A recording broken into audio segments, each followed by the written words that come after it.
Espagne a quand même des équipes intéressantes et le Rayo fait partie de ces équipes. Aujourd'hui encore, le Rayo a sorti un très bon match. Ça ne se termine peut-être pas en sa faveur, mais c'était un bon match du Rayo. Donc, c'est sur un score de 2-1 que le Rayo s'incline au Bernabéu face au Real. Déjà contre nous, au Montjuïc, elle s'était inclinée 1-0, mais là encore, c'est toujours avec un score d'un but. Et c'est quand même triste pour eux parce que lorsqu'on voit l'ensemble du match, ils auraient pu renverser le score. En tout cas, je m'attendais à ce qu'ils fassent au minimum un match nul, vu les prestations de ce match, mais ça n'a pas suffi. Salut les amis, j'espère que vous allez bien. On va parler d'abord, avant tout, des statistiques. Lorsque j'ai vu les stats de ce match, dans tous les domaines, on se rend bien compte que le Rayo était largement au-dessus du Real. Peut-être au niveau des fautes. Bon, le seul souci, c'est au niveau des fautes. Mais dans tous les domaines, le Rayo était largement au-dessus. 20 tirs, 6 cadrés. Malheureusement, c'est là le véritable problème.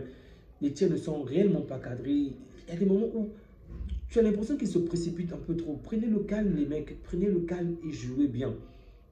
Seulement 6 cadrés sur 20, c'est quand même pas ouf. Tandis que du côté du Real, c'est 10 tirs et 5 cadrés. La possession, 55% du Rayo Vallecano. Les passes, 542 en faveur toujours du Vallecano. Et la précision de passe, 90% de passes de précision. Les cartons également, ils en ont eu moins que le Real, un seul carton, tandis que le Real en a 3. Les corners, encore plus, 6 corners, le Real en a juste 4. Et les hors-jeu, une seule fois, ils étaient hors-jeu, tandis que le Real 3 fois. Donc, sur tous les domaines, excepté les fautes où les fautes et les cartons. Le carton rouge, personne n'a obtenu le carton rouge, mais les fautes où ils vont finalement faire 17 fautes, le Real 13 ou 14, 12. Ok. Donc, c'est le seul domaine où le Real a une meilleure performance que le Rayo. Sinon, dans tous les domaines, le Rayo a éteint le Real. Évidemment que ça se comprend. Ok. Il ne faut pas juste se limiter aux statistiques pour dire que oui, le Rayo était meilleur que le Real. Non, loin de là. Le Real avait pris de l'ascendant dès la première période en marquant les 2 premiers buts. Vraiment, tous les 3 buts de ce match sont vraiment merveilleux. Ça, je tiens à le préciser. Les 3 buts sont waouh. Le premier but de Kylian Mbappé, déjà, je ne m'y attendais pas. En fait, les 3 buts, les 3 buts m'ont surpris.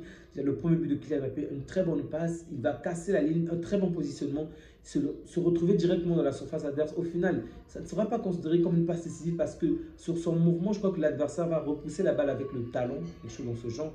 Et il va tirer un endroit où on s'y attendait le moins. En fait, c'est Kylian Mbappé. On sait qu'il a la possibilité qu'il marque, mais un joueur lambda dans cette situation aurait certainement raté cette occasion. Mais Kylian marque toujours et ça m'a énormément fait plaisir de le voir lui marquer, même si je souhaitais que le Real puisse perdre le match. Donc Kylian ouvre la marque. 1-0 en faveur du Real.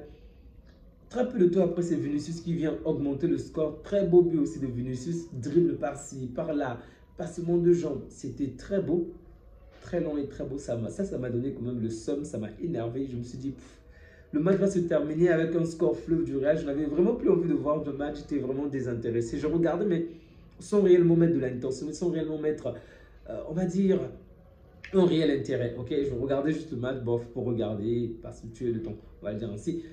Et là, alors qu'on allait vers la fin de la première période, j'assistais à une très bonne combinaison. Déjà, cette équipe avait de très bons jeux. Ok, j'ai vu Mbappé pressé, j'ai vu Vinicius pressé sur ces défenseurs-là, sur ces joueurs-là, depuis la défense.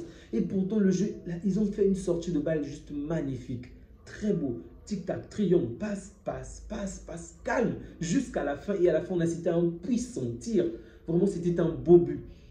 Et pendant quelques temps, on n'avait pas validé le but en fait, puisqu'ils n'ont pas la goal line. Je ne comprends pas la Liga. Comment ce genre de match, on n'a pas de goal line? Expliquez-moi les amis. Mettez basse. Ça n'a aucun sens aujourd'hui que des grands clubs ne puissent pas mettre ce genre de technologie dans ce genre de match. Heureusement qu'il n'y a pas eu frustration. Heureusement qu'aujourd'hui, on ne va pas dire que le match a été volé, mais je vous assure, si on refusait ce but, on aurait crié au scandale. Déjà que l'équipe avait du mal à s'en sortir et c'est en marquant ce but que les choses vont complètement changer. Et imaginez seulement qu'on avait refusé ce but. Heureusement, ils vont consulter la VAR et bon, ils vont accepter le but parce que c'était largement, vraiment largement prouvé que c'était dans le but. La balle frappe le sol et la ligne est largement dépassée. Très très beau but. Barre transversale sur le sol, clair et net. 2-1. Et donc c'est sur ce score que la première période va se terminer. La deuxième période revient, on va dire que le Real met un tout petit turbo au début, mais au final, avec le temps, le Real va facilement s'éteindre.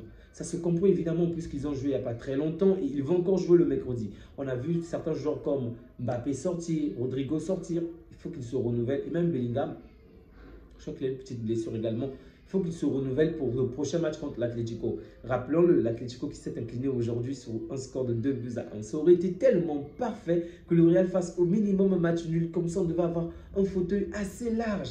Vraiment assez large. Donc pour l'instant, le Real a le même nombre de points que nous, 57 points. Mais sachant qu'on a un match en moins par rapport à la situation qui s'est produite hier, le Barça a perdu un de ses médecins, malheureusement.